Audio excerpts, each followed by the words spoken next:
নিজের হাতে মাটির পাত্র বানাবো বলে বসলাম এবং কুমোর আমাকে দিয়ে মদের গ্লাস বানিয়ে দিল। চলো সেই ঘটনাটাই বলি। আমি রাজস্থান ঘুরতে গেছি। তো রাজস্থান নিয়ে বড় ভিডিও বা লং ভিডিও আমার চ্যানেলে আপলোড হয়েছে যে আমরা কলকাতা থেকে রাজস্থান কিভাবে গেছি। এরপরও রাজস্থান ঘুরেছি, আরো কোথায় কোথায় ঘুরেছি সেই ভিডিওগুলো এক এক করে আপলোড হবে, তোমরা অবশ্যই চেক আউট করো।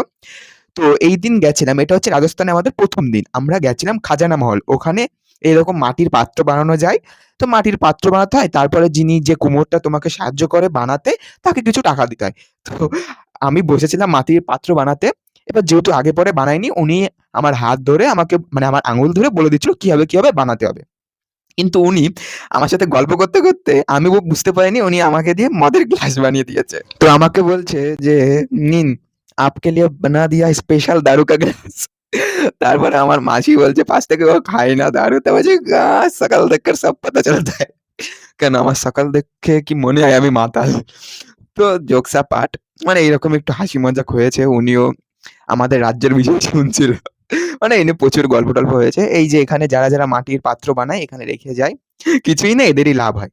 তো চলো দেখা হচ্ছে পরবর্তী একটি ভিডিওতে। ততক্ষণের জন্য বাই। ভালো থেকো, সুস্থ থেকো।